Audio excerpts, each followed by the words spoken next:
Pour ceux qui sont pas à l'aise, hein, par rapport alors, par rapport à la méthode de fixer des limites en étant direct, Anthony Rives, depuis son lieu de vacances, accompagnateur au bonheur, vous présente le petit bonus, pour fixer des limites sans pour autant être trop direct, sans pour autant subtilement en fait, subtilement.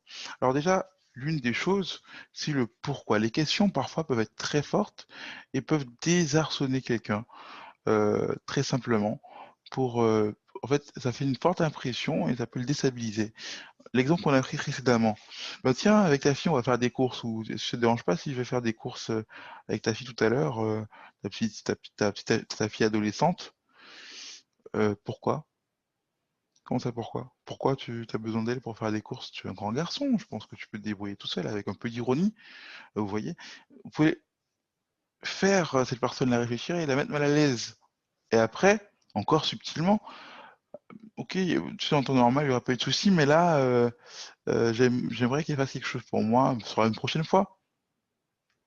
Vous êtes son parent, donc vous avez le droit de lui dire, voilà, elle a peut-être oublié qu'on avait prévu telle chose ou peu importe, sans pour autant mentir. Vous êtes son parent, donc vous avez le droit de lui demander de faire, ça ou ci ou ça, hein, finalement, même si c'était pas prévu. Mais pourquoi même s'il vous demande: «Mais pourquoi? Tu es sûre maman? Écoute, untel, j'avais demandé de faire ça, c'est important pour moi, voilà. Même si la personne en face ne comprend pas, elle trouve ça suspect, au final, vous protégez votre enfant et vous pouvez en aparté lui expliquer pourquoi vous n'avez pas voulu qu'elle accompagne ou qu'il accompagne un tel ou un tel. Et même si la personne vous dit: «Écoute, c'est ridicule», ben, que je trouve ça ridicule ou pas, ça change pas le fait qu'elle pourra pas aller avec toi. Là, je suis désolé, hein, c'est pas contre toi, mais voilà. Après, là, en l'occurrence, si la personne est insistante, là, vous pourrez utiliser les méthodes que je vous ai données précédemment. Donc là, vous avez eu 2 méthodes, la question et le fait de, trouver une raison valable, du moins une raison, opportune qui montre que voilà, malheureusement, c'est pas possible. Mais voilà, c'est comme ça, point. Il y a pas à pas tergiverser, faut pas vous laisser en fait, faut pas que la situation se retourne contre vous. Utilisez les questions et vous avez vu en plus, vous avez quand même, dans cette situation, vous avez quand même mis en avant, tu es un grand gaillard, tu es un homme quand même, tu pas besoin d'elle. Donc je sais que tu vas pouvoir y arriver tout seul, t'inquiète pas, hein, vas-y, y a pas de problème, mais ma fille là, bon, on a des choses à faire entre filles, tu sais, voilà. Donc après, c'est les situations, c'est des façons de faire qui peuvent vous aider à rester, droit dans vos bottes, à être à l'aise, même si, la personne, elle est mal à l'aise, tant mieux, c'est pas à vous d'être mal à l'aise, dans des situations où vous avez vos limites à vous et que vous ne voulez pas qu'elles soient dépassées, ces limites-là. Vous voyez?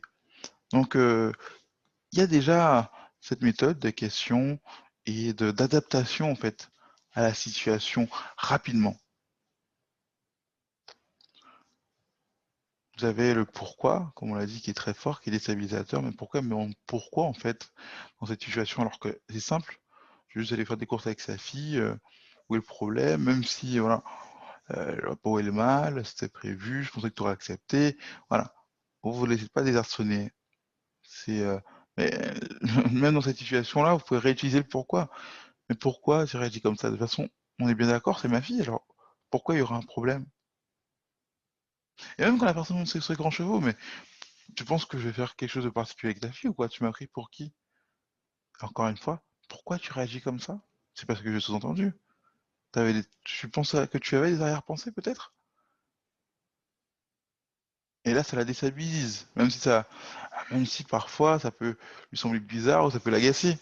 Elle comprend que, elle a pas de mainmise. Si vous êtes tombé, elle a pas la mainmise. Si vous tombez vraiment sur quelqu'un qui avait vraiment des mauvais, mobiles ou avait un mauvais dessin en tête, là ça casse tout, tous ses projets, tout simplement.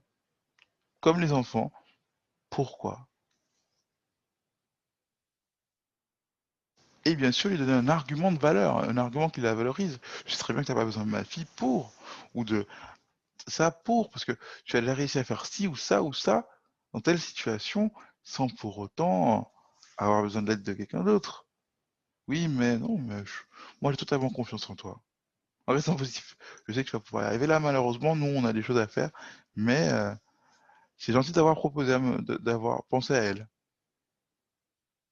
En restant positif, faut pas donner l'impression que, même si peut-être que ça lui a traversé l'esprit, qu'il vous l'a dit, mais restez positif.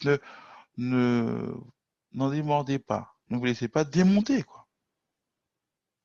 Non, voilà, ça c'est la petite astuce. Les bonnes questions, en fait, poser les bonnes questions, les questions déstabilisateurs, euh, et rester positif envers la personne en lui faisant comprendre que voilà, en douceur, lui passer la pommade, pour qu'elle, si elle remarque rien, tant mieux, mais si elle commence à remarquer quelque chose, vous ne vous démontez pas. C'est pas à vous d'être mal à l'aise. Si elle est mal à l'aise, posez encore des questions. Et même si vous dites, écoute, moi, le cours que je voulais faire pour toi, je vais plus les faire. Ce n'est pas grave. Tant que vous restez maître de la situation et que vous restez maître de votre zone de contrôle, votre zone de limite, votre zone de sécurité, tout simplement. J'espère que ça vous a plu. Si c'est le cas, si ça vous a aidé, abonnez-vous, n'hésitez pas. C'était Accompagnateur au bonheur.